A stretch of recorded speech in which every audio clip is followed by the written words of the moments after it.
en direct de Kinshasa, en direct de la prison de Makala, avec l'évêque Mukuna, qui a une information à nous donner, et nous allons essayer de la voir donc en direct.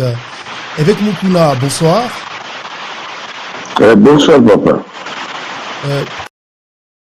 Merci Mingi, le kola Ngimi pour le canal émission Nabiso.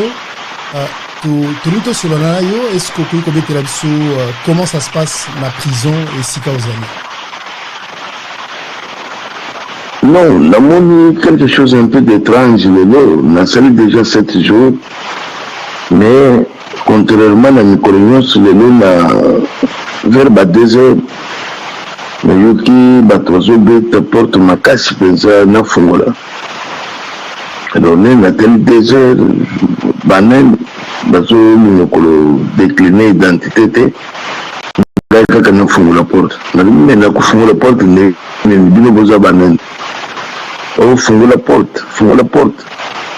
Ce que fongolité to pomper qui sur fongola porte. Là j'ai compris que donc baza madame te na fongola porte te.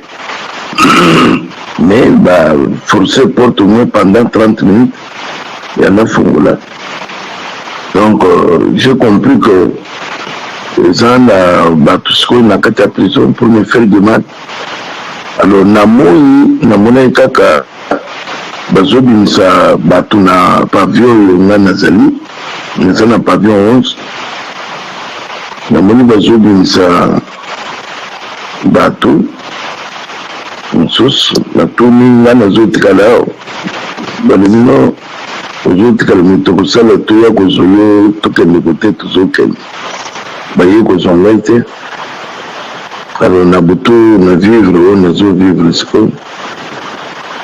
Donc, Eluli Kolobake, la nuit on a kati ya pavillon, uzayomoko bien la kati ya cellule, uzayomoko mais ça na uzalana batu yango ebangisi yo mondamo. Bon, on a évité ce qui va être abonné, je ne sais pas, mais en tout cas, on a évité.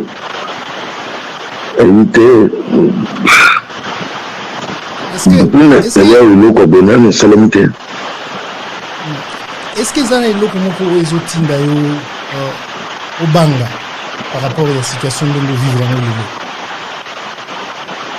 non, Kobanga comme tel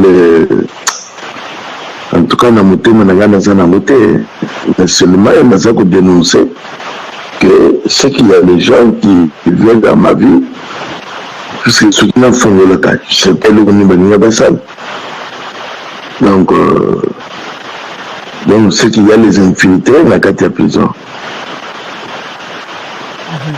Alors, prison est ici il faut aller en sécurité et que au Moni Makambo les observations est-ce que Zalina bat aux soupçonnés aux comme ça que Baniba Salayoma B la prison? Bon, je ne sais pas. Nabuto, moi, il y a eu le nom de Zate. Mais, du moins, je sais que derrière ce dossier, c'est peu perdu. Derrière tout ce montage, c'est peu perdu. Mais qu'est-ce que... Alors, maintenant... Oui. Derrière tout ce montage, c'est PPRD. Mais qu'est-ce que le PPRD a à voir avec viol au bazo accusé na mutu apporta qui plate? Non, c'est pour la jeu les alukouta. C'est alukouta, va fixer audience, et c'est le même public.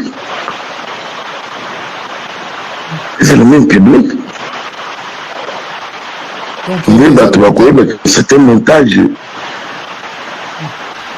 Et ça, dans le sens que, on a jugé pour la juger, on a dit que devant le fait accompli, avant procès, donc on a dit que ma communion sur le bateau funda na plainte et ça mais pour le moment, je ne peux pas entrer en ça.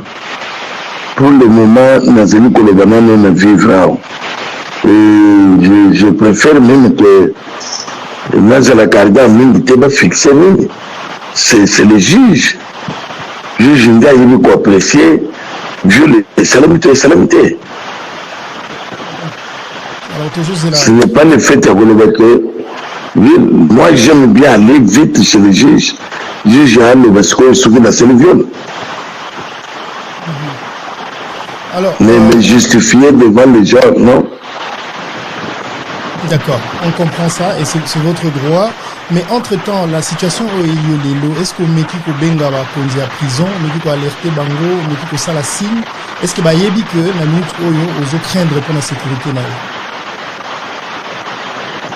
Oui, na Mekiko Benga libanda bato Bayebi numéro ya ba soda mwana nga moko yebi ba commanda ba bengi depuis on a moko konya hote. Il y a quelqu'un qui m'a passé le numéro de la prison. Alors, la BNP, ils ont sonné, mais n'habitez sur la salali.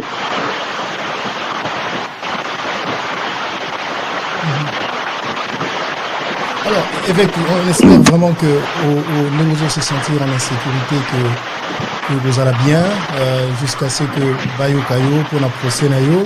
Mais pendant que vous êtes en prison, ils ont la déclaration de la famille à M. Laurent Désiré Kabila, de Ibrahim Kabila, que Aza pour soutenir Yo, Aza pour soutenir l'action Nayo. Vous avez comment par rapport à Yo? Non. En tout cas, pour le moment, je ne peux pas faire une émission. Pour le moment, moi, c'est le problème que je suis en train de vivre maintenant que je dénonce. Moi, je dénonce quelque chose qui vient de la Mexico, mais m'amener à une émission, vraiment, je suis un peu désolé.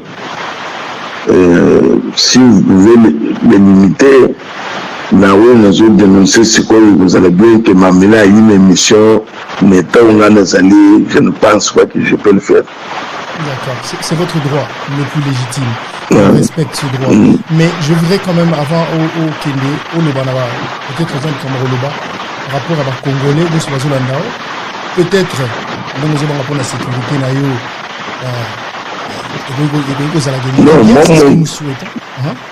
non, mon problème pour le moment, que les gens puissent vulgariser le message.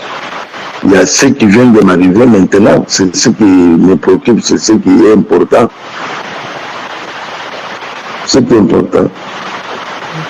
Puisque ce qu'on a formulé, je ne sais pas où il est. Est-ce que pour qui l'issue, ce qu'on a pour conclure, pour rappeler Bissot et l'opening où il vivre le lot, pour conclure un chrétien à Bissot?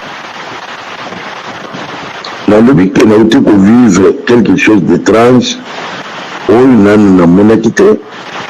Ils allaient accueillir Batoubaye, ils ont forcé porte, ils ont fait là à 2h du matin. Des gens inconnus. Alors là, je comprends qu'il y a des infiltrés ici à la prison. Donc, pour me faire du mal, c'est ce que moi je dénonce.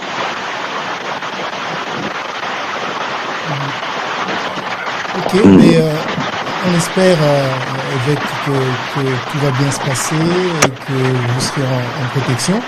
Bazar Olanda on a minute Oyo et puis j'espère que ceux qui Balandi, Pondiambo Kabaroyoka, Barolanda et puis va sécuriser, pour souhaiter toutes les chances du monde pour aux agents de sécurité et puis on va nous le bien. Merci beaucoup.